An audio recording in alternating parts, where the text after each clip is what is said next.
ನಮಸ್ಕಾರ ಎಲ್ಲರಿಗೂ. Last video ಅಂದ್ರೆ ತವರು ಮನೆಗೆ ಅಧಿಕ ಮಾಸದ ಪ್ರಯುಕ್ತ ಬಾಗಣ ಕೊಟ್ಟಿರೋ ವಿಡಿಯೋನ ಎಲ್ಲರೂ ಇಷ್ಟಪಟ್ಟಿರಿ. ಅದಕ್ಕೆ ಥ್ಯಾಂಕ್ ಯು ಸೋ ಮಚ್. ನಿಮ್ಮೆಲ್ಲರ ಸಪೋರ್ಟು ನಮ್ಮ ಜೊತೆ ಯಾವಾಗಲೂ ಇರಬೇಕು. ಇನ್ನು ಇವತ್ತಿನ ವಿಡಿಯೋನು ಅಧಿಕ ಮಾಸಕ್ಕೆ ಸಂಬಂಧಪಟ್ಟಿರುವಂಥ ವಿಡಿಯೋನ ಅಪ್ಲೋಡ್ ಮಾಡ್ಲಿಕ್ಕತ್ತೀವಿ. ಅದೇನಂದ್ರೆ ಅಧಿಕ ಮಾಸದೊಳಗೆ ಕೊಡುವಂಥ ಮರದ ಬಾಗಿಣ. ನಾನು ಅಧಿಕ ಮಾಸದೊಳಗೆ ಯಾರಿಗೆ ಮರದ ಬಾಗಿಣ ಕೊಟ್ಟೆ ಮತ್ತು ಮರದ ಬಾಗಿಣ ಕೊಡೋದ್ರಿಂದ ಏನೆಲ್ಲ ಉಪಯೋಗಗಳಾಗ್ತಾವ ಅನ್ನೋದನ್ನು ಇವತ್ತಿನ ವಿಡಿಯೋದೊಳಗೆ ತೋರಿಸ್ತೀನಿ. ಅಧಿಕ ಮಾಸದೊಳಗೆ 2 ದ್ವಾದಶಿ ಬರ್ತಾವ. ಈ 2 ದ್ವಾದಶಿ ದಿನ ನಾವು ಕೊಡುವಂಥ ಬಾಗಿಣಗಳಾಗಿರ್ಬೋದು ದಾನಕ್ಕೆ ಬಹಳ ಮಹತ್ವ ಅದ. ಯಾಕಂದ್ರೆ ಚಾತುರ್ಮಾಸದೊಳಗೆ ಒಟ್ಟು 10 ದ್ವಾದಶಿ ಬರ್ತಾವ. ಪ್ರತಿ ದ್ವಾದಶಿನೂ ದಾನ ಕೊಡೋದನ್ನು ಹಿಡ್ದಿರ್ತಾರೆ.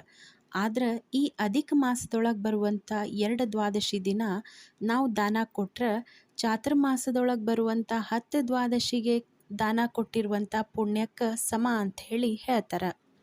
ಹಾಗಾಗಿನೇ ಈ ಸಲ ಅಧಿಕ ಮಾಸಕ್ಕೆ ಬರುವಂಥ ಈ 2 ದ್ವಾದಶಿ ಒಳಗೆ ನಾನು ಮರದ ಬಾಗಿಣ ಕೊಟ್ರಾಯ್ತು ಅಂಥೇಳಿ ಅಂದ್ಕೊಂಡಿದ್ದೆ. ಮತ್ತು ಮೊನ್ನೆ ದ್ವಾದಶಿ ಹೋಯ್ತಲ್ಲ, ಅವತ್ತು ನಾನು ಮರದ ಬಾಗಿಣವನ್ನು ಕೊಟ್ಟೆ. ಮರದ ಬಾಗಿಣದ ಮಹತ್ವ ಬಹಳದ. ಎಸ್ಪೆಷಲಿ ಯಾರು ಸಂತಾನಕ್ಕಾಗಿ ಅಪೇಕ್ಷೆ ಮಾಡ್ತಿರ್ತಾರಲ್ಲ ಅವರಿಗಂತೂ ಈ ದಾನ ಹೇಳಿ ಮಾಡಿಸ್ದಂಗದ.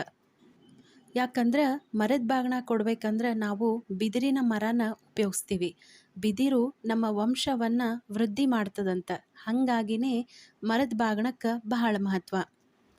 ಅದ್ರ ಜೊತೆಗೆ ಧಾರ್ಮಿಕ ಆಚರಣೆದೊಳಗೂ ಈ ಬಿದಿರನ್ನು ಉಪಯೋಗಿಸ್ತಾರೆ. ಯಾಕಂದ್ರೆ ಅದು ನೈಸರ್ಗಿಕವಾಗಿ ನಮಗೆ ಸಿಗುವಂಥದ್ದು. ಯಾಕಂದ್ರೆ ಸಮೃದ್ಧಿಯ ಸಂಕೇತ. ಮೊದಲೆಲ್ಲ ಅಡುಗೆ ಮನೆ ಒಳಗೆ ಇರಲೇಬೇಕಾದಂಥ ವಸ್ತು ಅಂದ್ರೆ ಅದು ಮರ. ಎಷ್ಟೇ ಕಾಲ ಬದಲಾಗ್ಯದಂದ್ರೂ ಈಗಲೂ ನಾವು ಮರನ ಉಪಯೋಗಿಸ್ತೀವಿ. ಇನ್ನು ಮರದೊಳಗೆ ಇಡುವಂಥ ಪ್ರತಿಯೊಂದು ಪದಾರ್ಥಕ್ಕೂ ಒಬ್ಬೊಬ್ಬ ಅಭಿಮಾನಿ ದೇವತೆಗಳಿದ್ದಾರೆ. ಅದನ್ನೆಲ್ಲ ಹೇಳ್ತೀನಿ, ನೋಡೋಣ. ಫಸ್ಟಿಗೆ ಮರದೊಳಗೆ ಅರಿಶಿನವನ್ನು ಇಡ್ತೀವಿ. ಈ ಅರಿಶಿನದೊಳಗೆ ಗೌರಿ ದೇವಿ ಇರ್ತಾಳಂತ. ಈ ಗೌರಿ ದೇವಿ ನಮ್ಮ ರೋಗ ನಿವಾರಣೆಯನ್ನು ಮಾಡ್ತಾಳೆ, ಸೌಭಾಗ್ಯತನವನ್ನು ವೃದ್ಧಿ ಮಾಡ್ತಾಳೆ, ಅದರ ಜೊತೆಗೆ ನಮ್ಮ ಸುಮಂಗಲಿತನವನ್ನು ವೃದ್ಧಿ ಮಾಡ್ತಾಳೆ. ಕುಂಕುಮದೊಳಗೆ ಮಹಾಲಕ್ಷ್ಮಿ ಇರ್ತಾಳೆ. ಮಹಾಲಕ್ಷ್ಮಿ ನಮ್ಮ ದೃಷ್ಟಿ ದೋಷ ಎಲ್ಲವನ್ನ ನಿವಾರಣೆ ಮಾಡಿ ಅದರ ಜೊತೆಗೆ ನಮ್ಮಲ್ಲಿರುವಂಥ ಹಠ, ಕೋಪ ಇವನ್ನೆಲ್ಲ ಕಡಿಮೆ ಮಾಡಿ ತೇಜಸ್ಸು ವೃದ್ಧಿಯಾಗುವಂಗೆ ಮಾಡ್ತಾಳಂತ. ಸಿಂಧೂರದೊಳಗೆ ಸರಸ್ವತಿ ಇರ್ತಾಳೆ. ಸರಸ್ವತಿ ನಮ್ಮ ಸತಿಪತಿ ಇಬ್ಬರ ನಡುವಿನ ಕಲಹವನ್ನು ಕಡಿಮೆ ಮಾಡಿ ಮನಸ್ಸಿನೊಳಗೂ ಮನೆಯೊಳಗೂ ಶಾಂತಿ ನೆಲೆಸು ಹಂಗೆ ಮಾಡ್ತಾಳೆ. ಕನ್ನಡಿ ಒಳಗೆ ರೂಪಲಕ್ಷ್ಮಿ ಇರ್ತಾಳೆ.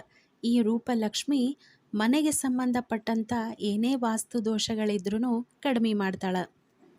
ಬಾಚಣಿಗೆ ಒಳಗೆ ಶೃಂಗಾರ ಲಕ್ಷ್ಮಿ ಇರ್ತಾಳೆ.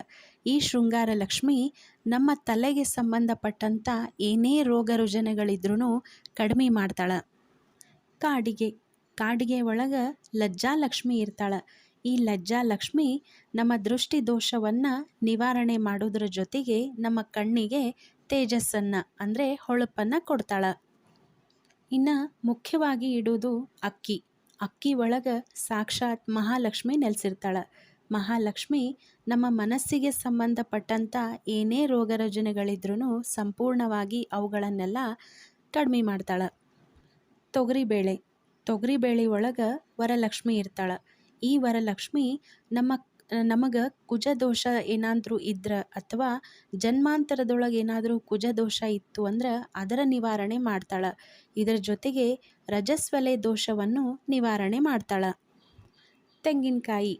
ತೆಂಗಿನಕಾಯಿ ಒಳಗೆ ಸಂತಾನ ಲಕ್ಷ್ಮಿ ಇರ್ತಾಳೆ. ಈ ಸಂತಾನ ಲಕ್ಷ್ಮಿ ನಮ್ಮ ಇಷ್ಟಾರ್ಥ ಸಿದ್ಧಿಯನ್ನು ಮಾಡ್ತಾಳೆ. ಹಾಗಾಗಿನೇ ಉಡಿ ತುಂಬಬೇಕಾದ್ರೆ ತೆಂಗಿನಕಾಯಿ ಹಾಕಿ ಉಡಿ ತುಂಬೋದು. ಎಲೆ ಅಡಿಕೆ ಒಳಗೆ ಧನಲಕ್ಷ್ಮಿ ಇರ್ತಾಳೆ. ಹಣಕಾಸಿನ ತೊಂದರೆಯನ್ನು ನಿವಾರಣೆ ಮಾಡ್ತಾಳೆ ಧನಲಕ್ಷ್ಮಿ. ಹಣ್ಣಿನೊಳಗೆ ಅಂದ್ರೆ ಫಲದೊಳಗೆ ಜ್ಞಾನಲಕ್ಷ್ಮಿ ಇರ್ತಾಳೆ. ಈ ಜ್ಞಾನಲಕ್ಷ್ಮಿ ನಾವು ಮಾಡುವಂಥ ಕೆಲಸದೊಳಗೆ ಯಶಸ್ಸು ಸಿಗು ಹಂಗೆ ಮಾಡ್ತಾಳೆ. ಬೆಲ್ಲದೊಳಗೆ ಲಕ್ಷ್ಮಿ ಇರ್ತಾಳೆ. ಈ ಲಕ್ಷ್ಮಿ ನಮ್ಮ ದಾರಿದ್ರ್ಯವನ್ನು ನಿವಾರಣೆ ಮಾಡ್ತಾಳೆ. ಇನ್ನು ಮರದೊಳಗಿಡುವಂಥ ವಸ್ತ್ರದೊಳಗೆ ವಸ್ತ್ರಲಕ್ಷ್ಮಿ ಇರ್ತಾಳೆ. ಅಂದ್ರೆ ದಂಪತಿಗಳಿಗೆ ವಸ್ತ್ರದಾನ ಮಾಡ್ತೀವಲ್ಲ, ಇದರಿಂದ ನಮ್ಮ ಮನೆಗೆ ಇರುವಂಥ ದಾರಿದ್ರ್ಯತನ ಕಡಿಮೆ ಆಗ್ತದಂತ ಹೇಳಿ ಹೇಳ್ತಾರೆ. ಇದರ ಜೊತೆಗೆ ಸುಮಂಗಲಿತನವನ್ನು ವೃದ್ಧಿ ಮಾಡ್ತಾಳೆ. ಹೆಸರುಬೇಳೆಯೊಳಗೆ ವಿದ್ಯಾಲಕ್ಷ್ಮಿ ಇರ್ತಾಳೆ. ಈ ವಿದ್ಯಾಲಕ್ಷ್ಮಿ ಗರ್ಭಕೋಶಕ್ಕೆ ಸಂಬಂಧಪಟ್ಟಿದಂಥ ದೋಷಗಳನ್ನು ನಿವಾರಣೆ ಮಾಡ್ತಾಳೆ. ಇದರ ಜೊತೆಗೆ ನಮಗೆ ವಿದ್ಯೆಯನ್ನು ಸಿಗು ಹಂಗೆ ಮಾಡ್ತಾಳೆ. ಈ 16 ಪದಾರ್ಥಗಳು ಷೋಡಶ ಲಕ್ಷ್ಮಿಯರ ಸಂಕೇತ. ಈ ಷೋಡಶ ಲಕ್ಷ್ಮಿಯರು ಯಾರ್ಯಾರಂದ್ರೆ ಗೌರಿ, ಪದ್ಮ, ಶಚಿ, ಮೇಧಾ, ಸಾವಿತ್ರಿ, ವಿಜಯ, ಜಯ, ದೇವಸೇನ, ಸ್ವಾಹ, ಮಾತರ್ಲೋಕ, ಮಾತಾರ, ಶಾಂತಿ, ಪೃಥ್ವಿ, ಧೃತಿ, ತುಷ್ಟಿ ಮತ್ತು ಸ್ವಾದಾದೇವಿ. ಮರದ ಬಾಗಿನ ಕೊಡಬೇಕಾದ್ರೆ ಸೀರೆ ಸೆರಗಿ ಹಿಡಿದು ಕೊಡ್ತೀವಿ. ಯಾಕಂದ್ರೆ ಸೀರೆ ಸೆರಗಿನೊಳಗೆ ಮಹಾಲಕ್ಷ್ಮಿ ಸೌಭಾಗ್ಯ ರೂಪದೊಳಗೆ ಇರ್ತಾಳೆ. ಇದರಿಂದನೇ ಸೀರೆ ಸೆರಗಿ ಹಿಡ್ಕೊಂಡು ಮರದ ಬಾಗಿನ ಕೊಡೋದು. ಇನ್ನು ಮರದ ಬಾಗಿನ ಅಂದಮೇಲೆ ಮರ ಇರಲೇಬೇಕು. ಮರ ನಾರಾಯಣನ ಅಂಶ. ಮತ್ತು ಅದರೊಳಗೆ ಏನೇನು ಪದಾರ್ಥಗಳನ್ನು ಹಾಕ್ತೀವಲ್ಲ, ಈ ಧಾನ್ಯಗಳೆಲ್ಲ ಈ ಧಾನ್ಯ ಲಕ್ಷ್ಮಿಯರ ಸಂಕೇತ. ಹಾಗಾಗಿನೇ ಮರದ ಬಾಗಿನ ಕೊಡೋದ್ರಿಂದ ಲಕ್ಷ್ಮೀನಾರಾಯಣರ ಅನುಗ್ರಹ ನಮಗೆ ಸಿಗ್ತದೆ ಅಂಥೇಳಿ ಹೇಳ್ತಾರೆ. ಅದರ ಜೊತೆಗೆ ಸಕಲ ದೇವಾನುದೇವತೆಗಳು ನಮ್ಮ ಸಂಸಾರದೊಳಗೆ ಯಾವುದೇ ತರಹದ ಕಷ್ಟ, ನೋವು, ದುಃಖ ಬಂದರೂ ನಮ್ಮನ್ನು ರಕ್ಷಣೆ ಮಾಡ್ತಾರೆ ಅಂಥೇಳಿ ಮನಸ್ಸಿನೊಳಗೆ ಹೇಳ್ಕೊಂಡು ಬಾಗಿನ ಕೊಡ್ತಾರೆ. ಹೊಸ ಮರ ತೊಗೊಂಡ್ರೆ ಉತ್ತಮ. ಆ ಮರ ತೊಗೊಂಡು ಅದಕ್ಕೆಲ್ಲ ಅರಿಶಿನ ಹಚ್ಚಿ ಒಣಗಿಸಿಟ್ಟಿದ್ದೆ. ಆಮೇಲೆ ದ್ವಾದಶಿ ದಿನ ಸ್ನಾನ ಪೂಜಾ ಎಲ್ಲ ಆದಮೇಲೆ ಒಂದು ಕಡೆ ರಂಗೋಲಿ ಹಾಕಿ ಅದ್ರ ಮೇಲೆ ಮಣಿ ಇಟ್ಟು ಈ ಎಲ್ಲ ಸಾಮಾನುಗಳನ್ನು ಮರದೊಳಗೆ ಹಾಕಿ ಅದ್ರ ಮೇಲೆ ಇನ್ನೊಂದು ಮರ ಮುಚ್ಚಿ ರಂಗೋಲಿ ಹಾಕಿರ್ತೀವಲ್ಲ ಆ ಮಣಿ ಮೇಲೆ ಇಡಬೇಕು. ಆಮೇಲೆ ಪೂಜಾ ಮಾಡೋದು. ಇಟ್ಟಿರುವಂಥ ಮರಕ್ಕೆ ಅರಿಶಿನ, ಕುಂಕುಮ, ಗೆಜ್ಜೆ ವಸ್ತ್ರ, ಹೂವು, ಆಮೇಲೆ ಒಂದು ತುಪ್ಪದ ದೀಪ ಹಚ್ಚಿಟ್ಟು ಸಂಕಲ್ಪ ಮಾಡ್ಕೋಬೇಕು. ಆವತ್ತಿನ ತಿಥಿ ನಕ್ಷತ್ರ ಏನಿರ್ತಾವ, ಗೋತ್ರ ಎಲ್ಲ ಹೇಳ್ಕೊಂಡು ಸಂಕಲ್ಪ ಮಾಡಿಕೊಂಡು ನಾವು ಯಾರಿಗೆ ಕೊಡ್ತೀವಿ ಅವ್ರಿಗೆ ಹೆಸರು ಹೇಳ್ಕೊಂಡು ಸಂಕಲ್ಪ ಮಾಡ್ಕೋಬೇಕು. ಮರದ ಬಾಗಿನ ಕೊಡೋಕ್ಕಿಂತ ಮುಂಚೆಕ್ಕೆ ನಾನು ಯಾರಿಗೆ ಕೊಡ್ತೀನಲ್ಲ ಅವ್ರ ಕಾಲು ತೊಳೆದಿದ್ದೆ. ಅರಿಶಿನ ಹಚ್ಚಿ ಅವ್ರ ಕಾಲು ತೊಳೆದು ಅವರಿಗೆ ಒಳಗೆ ಕರ್ಕೊಂಡು ಬಂದು ಆಮೇಲೆ ಮರದ ಬಾಗಿನವನ್ನು ಕೊಡಬೇಕು. ನಾನು ಯಾರಿಗೆ ಕೊಡ್ಬೇಕು ಅಂದ್ಕೊಂಡಿದ್ನಲ್ಲ ಅವರು ನನಗೆ ದ್ವಾದಶಿ ದಿನ ಪಾಪ ಅವ್ರು ಬ್ಯುಸಿ ಇದ್ರೂ ನಾವು ಬರ್ತೀವಿ ಅಂದ್ಕೂಳೆ ಹ್ಞೂ ಅಂದು ಬರ್ರಿ ಅಂತಂದರು. ನಾವು ಅವ್ರ ಮನೆಗೆ ಹೋಗಿ ಕೊಟ್ಟು ಬಂದ್ವಿ. ಅದರೊಳಗೆ ಒಬ್ಬರು ಹಿರಿಯ ಮುತ್ತೈದೆ. ಅವ್ರಿಗೆ ಕೊಟ್ಟಿದ್ದಂತೂ ನಂಗೆ ಭಾಳ ಖುಷಿ ಅನ್ನಿಸ್ತು. ಯಾಕಂದ್ರೆ ಅವರಷ್ಟು ದೀರ್ಘ ಸುಮಂಗಲಿತನ ನಮಗೂ ಸಿಗಲಿ ಅನ್ನೋದು ಆಸೆ. ಹಿರಿಯ ಮುತ್ತೈದಿಗೆ ಉಡಿ ತುಂಬುವುದಕ್ಕೆ ಭಾಳ ಮಹತ್ವದ ಅಂಥೇಳಿ ಹೇಳ್ತಾರೆ. ಮತ್ತು ಇನ್ನೊಬ್ಬರು ವೀಣಾ ಮಾಮಿ ಅವ್ರ ಮನೆಗೂ ಹೋಗಿ ಕೊಟ್ಟು ಬಂದೆ. ದೇವ್ರ ಮನೆ ಒಳಗೆ ಹೋದಾಗ ನಂಗಂತೂ ಭಾಳ ಚಂದ ಅನ್ನಿಸ್ತು. ಯಾಕಂದರೆ ಎಷ್ಟೊಂದು ರಂಗೋಲಿ ಹಾಕಿದ್ರು. ಅವ್ರದ್ದೆಲ್ಲ ವಿಡಿಯೋ ಮಾಡಿಕೊಂಡು ಫೋಟೋ ತೊಗೊಂಡು ಬಂದೆ.